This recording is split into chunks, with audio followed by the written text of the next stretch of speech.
Hey, come.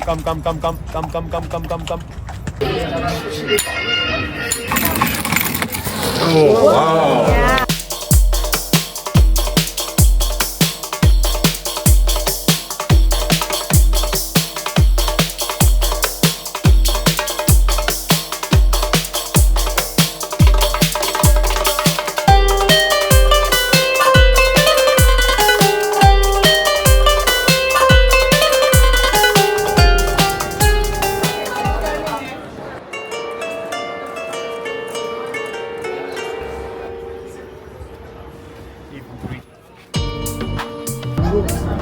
Row of 25 and up. Ladies and gentlemen, this is the new panorama.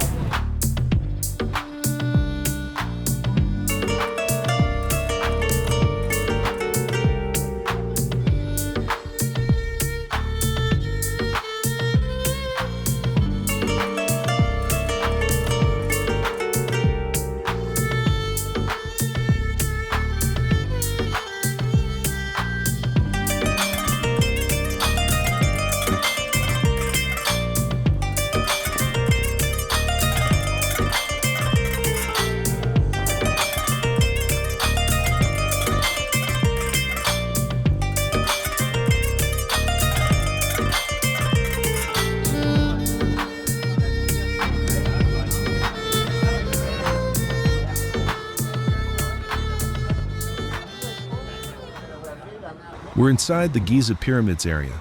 We took the shuttle and now we're literally right next to them. Everything's super organized, really easy to get around. Khufu, Cheops, they're all right here. Honestly, this feels unreal.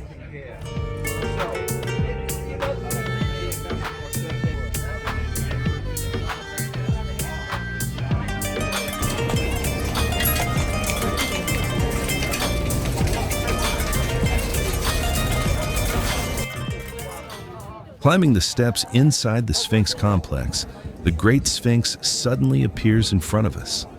This is the most crowded spot here. People everywhere, as you can see.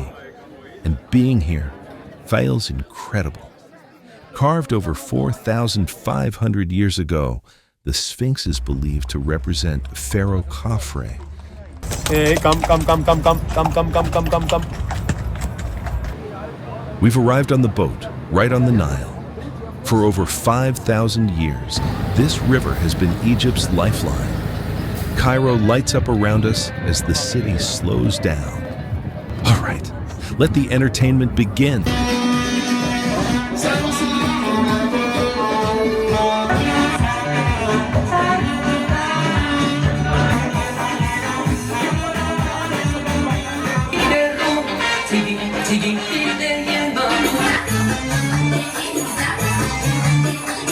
Back when I did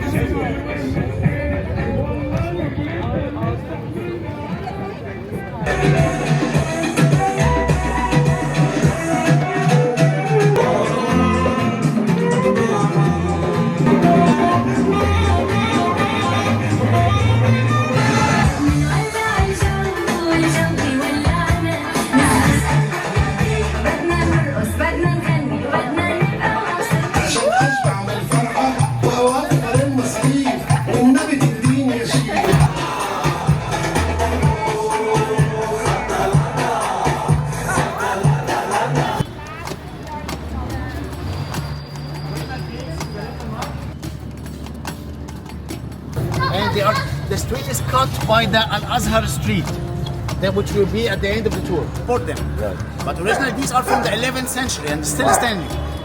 11th century AD.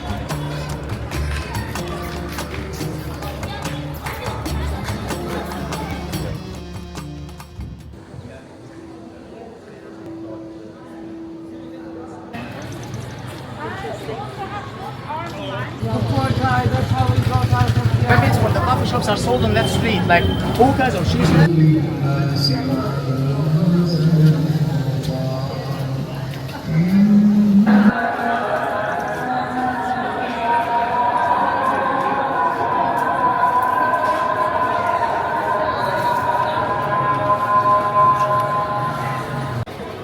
You can see the name Bait al-Suhaimi. the house of Sheikh Al-Suhaimi, who was the Sheikh of the Turks, by the way, or the Turkish people in the Al-Azhar University. Oh yeah. There were actually two houses dating back to the 15th and the 16th century, but they were connected together at one time. Twice street. Now we will start the market.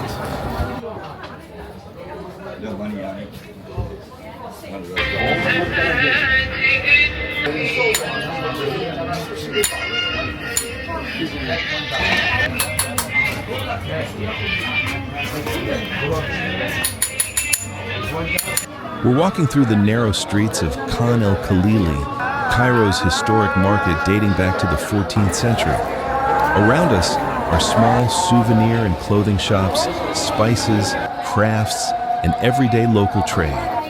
It's more than shopping. This place still feels like a living part of the city.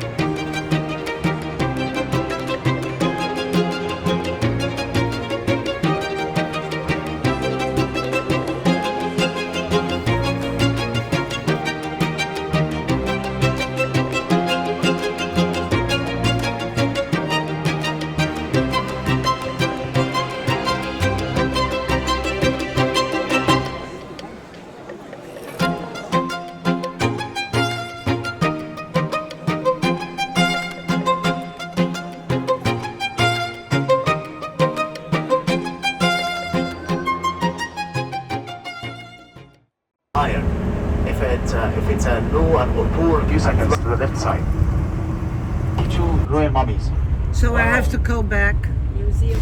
We've just arrived at the Saladin Citadel, and we're starting to explore inside.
Built in the late 12th century by Salah ad-Din, it was designed to defend and control Cairo.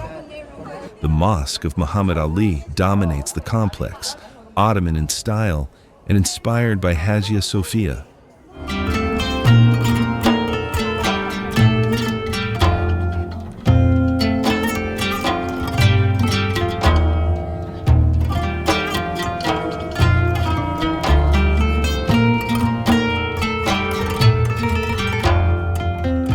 Hassan dates back to 1356.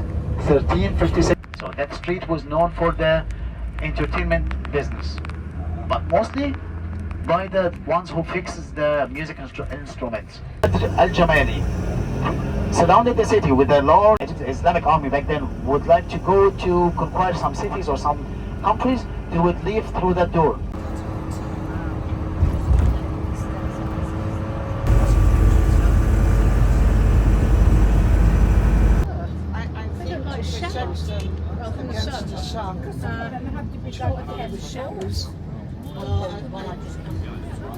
Here at the Pharaonic Village, history is experienced on an artificial island along the Nile. The area is explored by boat, moving through scenes of everyday life in ancient Egypt.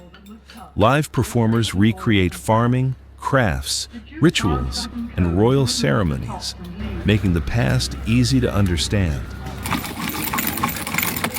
Wow. For the well, glazing or Turkish coffee, normal coffee in Egypt. Normal coffee. Okay. Light, medium, dark roast. One sugar. Yes, please. to the left. سواء المفروض It's يتاخد nearly 100 years old and still running. Founded by Alexander the Great in 331 BC, Alexandria became Egypt's Mediterranean gateway. It was once home to the Great Library and the Lighthouse, one of the seven wonders. Trade, knowledge, and the sea shaped this city. And that legacy is still felt in everyday life here. The Citadel of Qaitbay was built in the 15th century on the exact site of the ancient Lighthouse of Alexandria. It once guarded the city against naval attacks from the Mediterranean. Today, it stands as a reminder of Alexandria's layered history, ancient, medieval, and modern, all in one place.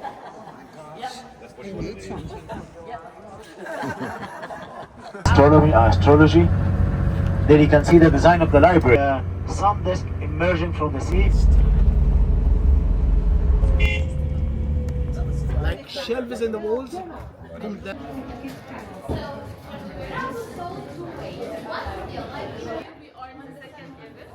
Right now, we're walking inside the Catacombs of Qam el-Shokafa, dating back to the Roman period.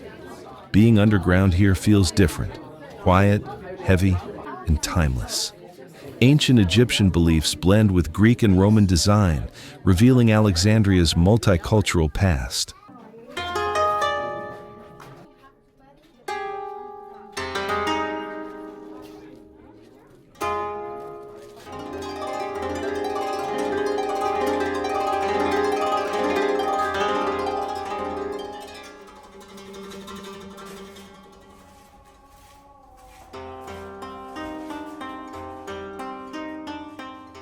We're entering the Sidi Morsi Abu al-Abbas Mosque, one of Alexandria's most important religious landmarks.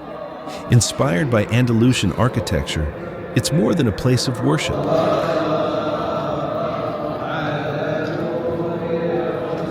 Inside, just third building to the right side. We'll drive by the most famous one in Alexandria, Sicel. Nowadays it belongs to Steigenberger, like the hotel next to your hotel. So that's where many famous figures like Sophia Loren and many people from the monarch era stayed in that hotel. Sophia Loren has a famous picture taken in one of these balconies. And the hotel also from the monarch era, Le Metropole. So this is the heart of Alexandria here.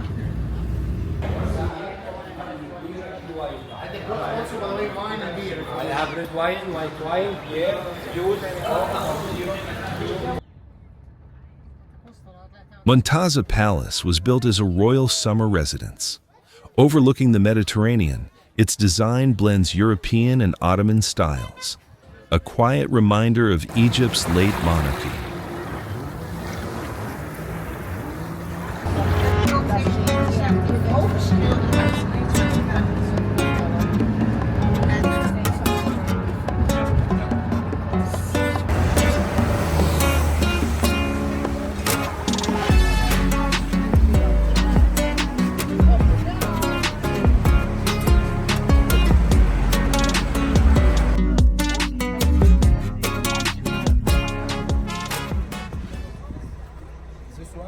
Saqqara is one of Egypt's oldest and most important burial grounds. For centuries, kings and nobles were laid to rest here. This is where Egypt moved from simple tombs to monumental stone architecture.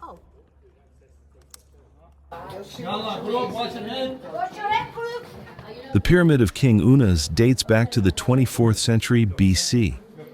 Reach through narrow tunnels that require bending down, the interior reveals an incredible visual spectacle. Its walls are covered with the earliest pyramid texts, marking a new chapter in ancient Egyptian beliefs.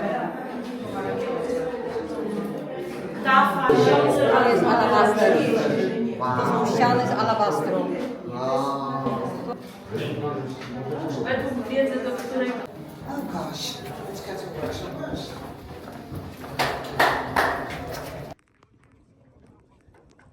The step pyramid of Djoser stands at the heart of the Saqqara complex. Built in the 27th century BC and designed by Imhotep, it's considered the world's first large-scale stone monument. Around it, temples, courtyards, and ceremonial spaces form a complete royal complex, not just a single pyramid. This is where ancient Egypt moved from simple tombs to monumental architecture, setting the foundation for all pyramids that followed. Oh yeah, there. Yeah? All of these were colored, by the way. All of these were colored, but sadly the colors faded away because of the people touching. You see a different method here of fishing with the hooks. These boots were made out of dried papyrus. That's typically a daily life scene along the line. She is the princess Edut, standing up there. And then we have some ancient graffitis or scratches in the wood by ancient Egyptians. And he's got another ducky thing in his hand. And that's the cartouche of her father here, Titi, T-T-I, King Titi, the founder of the 6th dynasty. So let's take that wall here. We have a group of animals here, water buffaloes. The farmer is driving them in the line. See how smart they are. Could you spot the butterfly? By killing the animal first and then cutting the belly of the animal, then after killing the animal, then cutting the animal out. Oh, like opening. Before the scene of the princess over there, you can see the count. You see now, she never follow any pattern. She remember the pattern because she made about 10 pieces, same size, same design. Those color, if you want to wash, you can keep. 1 square meter in silk takes 4 months. 1 square meter here take 2 months. Here, less nuts, less work. Why? Because it is thicker than silk. This last section of carpet, it's weaving primitive art. This kind, no design, no. The weaver, it showed the design from his own imagination. Between it, he bought the thread, so every carpet has both sides. Reversible. You can wash, color never change. 1 square meter takes only 10 days. 10 days.